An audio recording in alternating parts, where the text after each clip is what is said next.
संतान की मैया लंबी उम्र के की लिए किया जय। जाने वाला व्रत अहोई अष्टमी व्रत की पूजा विधि संपूर्ण नियम इस वीडियो में आपको जानने समझने को मिलेगा। सबसे पहले पूजा सामग्री और नियम जान लेते हैं। जहाँ पर भी आपको पूजा करनी हो, पहले ज़माने में तो मिट्टी के घर हुआ करते थे, उस स्थान को लीप कर पूजन किया जाता था। परंतु इन दिनों जैसा भी घर है हमारे पास, उस पर ही जिस स्थान पर पूजा करें, थोड़ा सा हल्दी और कुमकुम से आपसे संभव हो तो रंगोली बनाने का प्रयत्न करें, नहीं तो उस स्थान से थोड़ा सा हल्दी पानी में मिश्रित कर कर लेपन इत्यादि कर कर स्वास्तिक बना दीजिएगा। सबसे प्रथम शुभ माना जाता है, ऐसा करना श्रेष्ठ माना जाता है। अब इसमें दो घड़ की महत्वता कही गई है। चाहे तो इस तरह के दो स्टील या तांबे के जैसे भी आपके पास है, दो कलश ले लीजिए। दो घड़ इन्हें कहा जाता है, दो कलश कहा जाता है। एक कलश तो चंद्रमा को और कई भक्तजन तारे को देखकर व्रत खोलते हैं, तो तारे को अर्घ्य देने के काम आएगा। दूसरा जो है दिवाली की जो पूजा होती है इस स्थान पर की जाती है। दिवाली पूजा की सुबह बच्चों को स्नान के लिए जो है लिया जाता है, शुभ माना जाता है, रोग दोष कष्ट को काटने वाला होता है। तो आप सभी को इस तरह से मिट्टी के या स्टील तांबे के जैसे भी आपके पास है, दो कलश ले लेने होंगे। उनके अंदर जो है आपको जल भर लेना होगा साफ स्वच्छ। उनके मुख पर मौली बांध लीजिए और साथ के साथ आप सभी स्वास्तिक बना लीजिए। ठीक है, यह शुभ माना जाता है और सभी कार्यों की सिद्धि के लिए सहायक होता है। इस तरह से दो मिट्टी के या दो तांबे के जैसे भी आपके पास हो कलश ले सकते हैं। एक के ऊपर एक कलश ले लीजिए।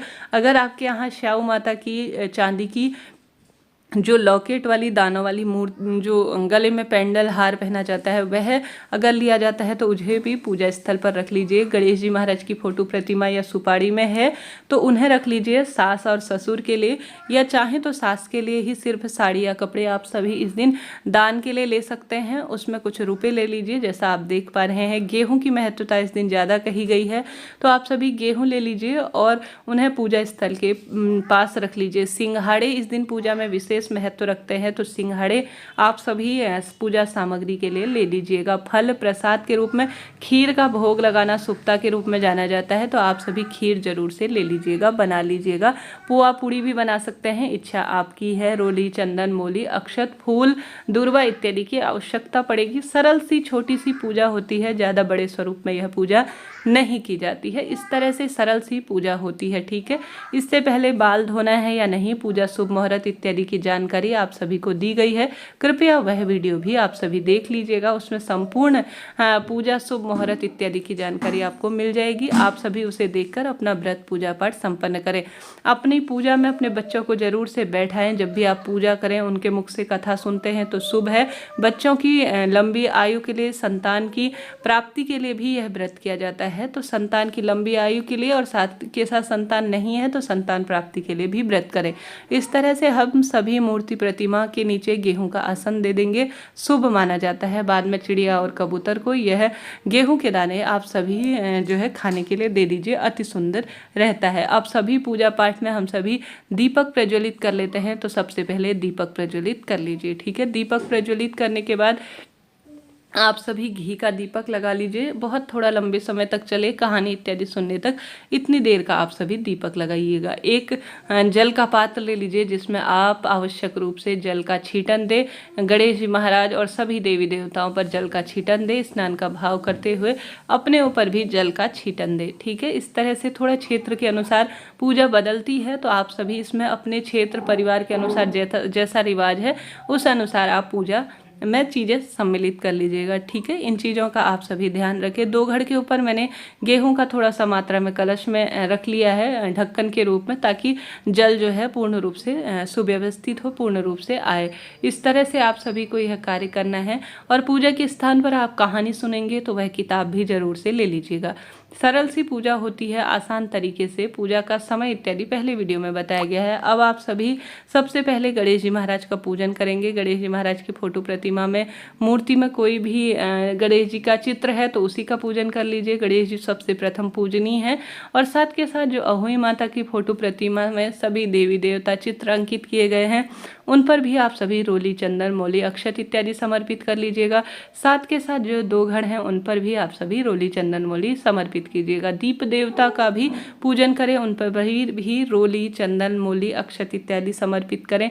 और साथ ही आप सभी आवश्यक रूप से अक्षत इत्यादि समर्पित करने के बाद वस्त्र रूपी कलावा समर्पित करें और गणेश जी महाराज पर भी रोली, चंदन, मोली, अक्षत इत्यादि सभी चीज़ें समर्पित करने के बाद उन्हें यज्ञोपवीत सुपारी, जनेऊ समर्पित करें और साथ ही पुष्प इत्यादि समर्पित करें। नियमित रूप से गणेश जी महाराज का वंदन ध्यान करें और सरल से मंत्र का स्मरण करते हुए अहोई माता का पूजन करें। यह व्रत अपने आप में अद्भुत माना जाता है और सभी कार्यों की सिद्धि के लिए भोग समर्पित करने की। भोग कई भक्त पुआ पूड़ी बनाते हैं, वह आपके क्षेत्र में रिवाज है तो उस अनुसार कर लीजिए। कई भक्तजन यह मानते हैं कि दूध इस दिन प्रयोग में लेना वर्जित है, परंतु माता रानी संतान सुख प्रदान करने वाली हैं, तो जितना संभव हो इस दिन दूध, चावल अर्थात दूध भात का भोग लगाना, पुआ पूड़ी का भोग लगाना, फल का भोग लगाना शुभ माना जाता है। सभी की अपनी अपनी मान्यता है। हमारे क्षेत्र में यह कहा जाता है कि जितना संभव हो माता रानी को अर्थात जो अहोई माता है उन्हें दूध से संबंधित चीज़ का भोग लगाना चाहिए। गणेश जी महाराज को मैंने बताशे का भोग लगा दिया, अहोई माता को फल और दूध का भोग लगा दिया।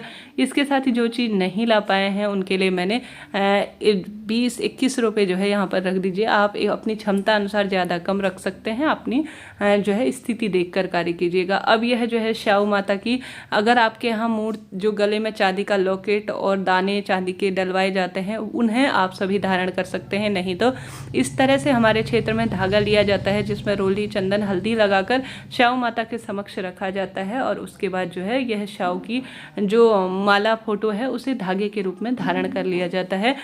अपने क्षेत्र के अनुसार आप कर लीजिएगा।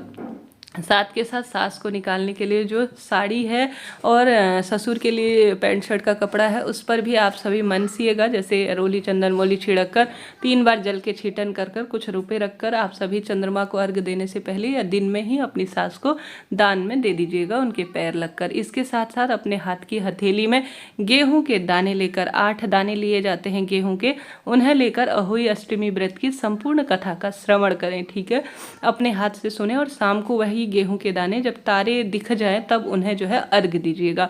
अब अंत में धूप दीप इत्यादि लगाने के बाद आप सभी कपूर की अहोई माता और गणेश जी महाराज की आरती कर लीजिएगा। इस तरह से संपूर्ण विधान होता है यह पूजा का। साथ ही जब दीपक पूरे घर में घुमाएं, अपने बच्चों को भी दिखाएं, उनका तिलक इत्यादि से जो है उन्हें काढ़ें, निकालें, पूर्ण रूप से उन्हें आशीर्वाद दें और इसके बाद जो दीपक है उसके ऊपर से 3 बार आप सभी जल शीतलीकरण जिसे कहा जाता है वह करें।